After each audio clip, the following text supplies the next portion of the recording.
میری آواز کیوں بند کرنے کی کوشش کی جا رہی ہے؟ کیوں وہ پولیس یہ فواد چودھری کو کیوں پکڑا ہے؟ کون سا جرم کیا اس نے؟ کوئی مجھے جمہوریت میں بتائے کہ یہ جرم ہوتا ہے کہ جو اس نے اس کو منشی کہہ دیا، اس کو چیف الیکشن کمیشن؟ کبھی اس کے اوپر بھی کسی جمہوریت میں پکڑا جاتا ہے؟ اعظم سواتی کا کیا قصور تھا؟ کیا اس نے کہہ دیا کہ جناب ایکس آرمی چیف نے NRO 2 دے دیا؟ تو یہ سینیٹر ہے، اس کی رائے ہے یہ باقی اس ملک کی اکثریت سمجھتے ہیں کہ یہ ٹھیک ہے، اس کو ننگا کر کے تشدد کر کے پھر وہ گندی ویڈیو، اور پھر اس کو پکڑ لیا، 30 FIR کاٹ دی۔ شہباز گل، ارشد شریف، جو ارشد شریف کی خبریں آتی ہیں کہ کس طرح اس سے کیا گیا، کیا بچہ بچہ جانتا ہے پاکستان میں کہ ارشد شریف جیسا خوددار، دیانتدار، کریڈیبل، ایک محب وطن شاید ہی کوئی صحافی آیا ہو، اس سے جو کیا ہے۔ اور یہ جو میرے اوپر قاتلانہ حملہ کس لیے کیا گیا؟ میں نے کون سا جرم کیا تھا؟ اور اس کے اوپر ابھی میں آتا ہوں جب میں باقی چیزیں بھی آپ کو سامنے رکھتا ہوں۔ لیکن میں آج اپنی قوم کو کہہ رہا ہوں کہ دیکھیں، آپ کا مستقبل آپ کے ہاتھ میں ہے۔ آپ ہیں اللہ کے بعد اس ملک کے وارث۔ آپ کو اپنی تقدیر اپنے ہاتھ میں لینی پڑے گی۔ یہ میرا وعدہ ہے کہ جب تک میں زندہ ہوں میں اس ملک کے لیے سٹرگل کروں گا۔ میں کیوں سٹرگل کروں گا؟ کیونکہ میں کبھی نہیں بھولتا کہ بچپن سے مجھے بتایا گیا ہمارے بڑوں نے کہ تم خوش قسمت ہو، تم آزاد ملک میں پیدا ہوئے ہو۔ وہ ہمارے بڑے سارے غلام ہندوستان میں پیدا ہوئے تھے۔ بچپن سے یہ ہمارے میں ڈالا گیا کہ یہ کتنا خوش قسمت سارے ہم ہیں، میری جنریشن، کہ ہم تو ایک آزاد ملک میں پیدا ہوئے۔ میں کبھی بھی جب دنیا میں باہر گیا، کرکٹ کھیلی، بڑا ٹائم گزارا ہے، پروفیشنل کرکٹ کھیلتا تھا، کبھی میرے ذہن میں یہ نہیں آیا کہ میں پاکستان کے علاوہ کسی اور ملک میں رہ سکتا ہوں۔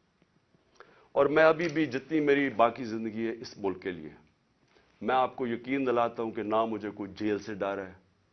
موت میں نے اپنے اتنے قریب سے دیکھی ہے کہ اتنے قریب سے دیکھی ہے۔ مجھے پورا اللہ پہ اعتماد ہے۔ میں لا الہ الا اللہ پہ ماننے والا انسان ہوں۔ جب اس کا فیصلہ ہوگا، قرآن شریف کے اندر آپ پڑھ لیں، آپ نہ آگے ہوتا ہے ٹائم نہ پیچھے ہوتا ہے۔ اس لیے مجھے کوئی فکر کسی کی نہیں ہے، اور مجھے کوئی یہ جو ہر وقت جیل لے کے جانے لگے ہیں، مجھے اس سے کوئی فکر نہیں ہے۔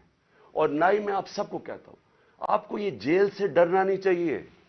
جیل کا ڈراوے جی جیل میں ڈال دیں گے، ڈال دیں جیل میں، کتنوں کو ڈالیں گے؟ اس لیے میری قوم، آپ کو اگر اپنے آپ کو بچانا ہے، آپ کو اللہ کے حکم پہ چلنا پڑے گا، انصاف کے ساتھ کھڑا ہونا پڑے گا۔ اور میں اپنی عدلیہ سے پہلے آتا ہوں۔ سب سے پہلے الیکشن کمیشن نے محسن نقوی کو پنجاب کا چیف منسٹر بنایا۔ میں پہلے الیکشن کمیشن سے سوال پوچھتا ہوں کہ کیا آپ کو نہیں پتا کہ جو آئین کا آرٹیکل 218 اس کی شق 3، کیا آپ کو نہیں پتا کہ آپ کی سب سے بڑی ذمہ داری صاف اور شفاف الیکشن کروانا ہے؟ یہ آپ کی سب سے بڑی ذمہ داری ہے۔ تو میں سوال یہ پوچھتا ہوں کہ کس بیسس پہ آپ نے محسن نقوی کو چنا؟ باقی نام کس بیسس پہ آپ نے ریجیکٹ کیے؟ جبکہ ہم نے وہ نام چن کے دیے جو ہم سمجھتے تھے کہ نون لیگ ایکسپٹ کر جائے گی ان کو، کیونکہ سکھیرا صاحب اس وقت کیبنٹ سیکرٹری ہیں، شہباز شریف کے کیبنٹ سیکرٹری ہیں۔ اس سے بعد ناصر کھوسہ کا نام دیا جو ان کے پرنسپل سیکرٹری نواز شریف کے رہ چکے ہیں، شہباز شریف کے چیف سیکرٹری، یعنی وہ لوگ جو ان کو ایکسیپٹیبل ہے۔ ہم نے اپنی طرف سے نیوٹرل امپائر رکھنے کی کوشش کی۔ تو کس بیسس کے اوپر یہ محسن نقوی کو آپ لے کے آئے؟ کیا آپ اس کے بیک گراؤنڈ کا نہیں پتا تھا؟ یا شاید لگایا اس لیے تھا کیونکہ آپ کو پتا تھا یہ کون ہے؟ کیا یہ نہیں پتا کہ یہ آدمی رجیم چینج جو ہماری گورنمنٹ گرائی گئی ہے اس میں اس نے سب سے بڑا رول اس کا تھا. ایک تو اوپر کا رول تھا نا ایکس آرمی چیف کا, لیکن اس کا اس کے بعد یہ ان چند لوگوں میں سے تھا جو سب سے زیادہ یہ بھاگ دوڑ کی اس نے ہماری حکومت گرانے کے لیے. کیا یہ آصف زرداری کے ساتھ سندھ ہاؤس جدھر پیسے چلے تھے یہ وہاں نہیں تھا؟ کیا آصف زرداری اس کو اپنا بیٹا نہیں کہتا؟ کیا اس کا جو چینل ہے لوگوں کو نہیں پتا اس کی چینل کا کس کے بار بار جو پروپیگنڈا ہمارے اگینسٹ کب سے کر رہا ہے؟ اور پھر سب سے بڑی بات کہ جو آج نیب کے چیئرمین ہیں آفتاب سلطان, نیب کے چیئرمین آفتاب سلطان نے اسی محسن نقوی کے اوپر انویسٹیگیشن کی تھی. یہ انویسٹیگیٹنگ آفیسر تھے اور ان کی ریکمنڈیشن پہ انہوں نے 35 لاکھ روپیہ نیب کو واپس کیا تھا. تو میں الیکشن کمیشن سے پوچھنا چاہتا ہوں کہ کوئی اور آپ کو نہیں ملا کہ صرف چن کے آپ وہ آدمی لے کے آئے ہیں جو کہ ہمارا سب سے خلاف تھا؟ اور اس نے آتے ساتھ ہی کیا کیا؟ یہ جو اب فواد چودھری کا ہوا ہے 3 دفعہ, اور میں جج صاحب کو سلام کرتا ہوں, 3 دفعہ انہوں نے کہا کہ فواد چودھری کو طلب کیا عدالت میں, اور تینوں دفعہ نہیں اس کو عدالت میں پریزنٹ کیا گیا. تو کیا یہ محسن نقوی یہ اس کی پہلی آتے ساتھ ہی اس نے اپنے کارنامے دکھا دیے ہیں. اس کے بعد اس نے جو اس نے اپوائنٹمنٹس کی ہیں, کیا یہ فری اینڈ فیئر الیکشن ہو رہا ہے کہ سارے وہ پولیس آفیسر جنہوں نے ہمارے اوپر تشدد کیا تھا 25 مئی کو ان ساروں کو واپس لے آیا؟ ایڈوکیٹ جنرل آفس کے اندر وہ سارے لوگ جو کہ حمزہ شریف کے دوران تھے ان کو واپس لے آیا؟ کیا یہ صاف اور شفاف الیکشن کی تیاری ہو رہی ہے؟ کیا اس کو کہتے ہیں a neutral caretaker setup? Caretaker setup کا تو مطلب ہی یہ تھا کہ ایک نیوٹرل امپائر آئے گا.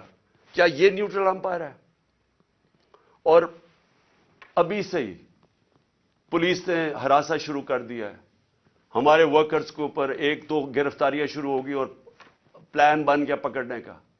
اور یہ جو فواد چودھری کا ہوا ہے تو یہ ابھی سے ہی پورا پری پلان بنا ہوا ہے.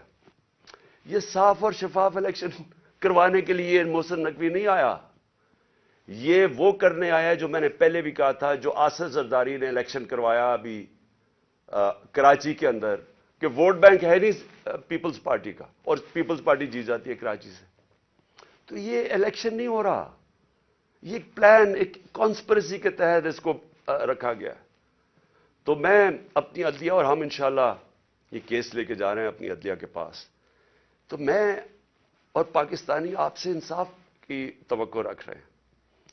ہم یہ بھی چاہتے ہیں کہ یہ جو اب فواد چودھری سے ہو رہا ہے اور یہ جو آگے ہونے جا رہا ہے, میں ابھی آپ کو پیشن گوئی کرتا ہوں کیونکہ ان کو سب سے بڑا جس آواز بند کرنی ہے وہ عمران خان کی ہے, تو وہ پورا پلان بنا ہوا ہے ان کا. میں ابھی پیشن گوئی کر رہا ہوں.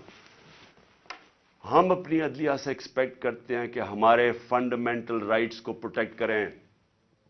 یہ تاریخ وہ ہونے لگی ہے اگر ہماری عدلیہ نہ کھڑی ہوئی تو یاد رکھیں آج تک جسٹس منیر کو کسی تاریخ نہیں بھول سکی. وہ بڑے قابل آدمی تھے, لیکن ایک جگہ جدھر انہوں نے آئین اور قانون کے ساتھ کھڑا ہونا تھا وہ طاقتور کے ساتھ کھڑے ہو گئے.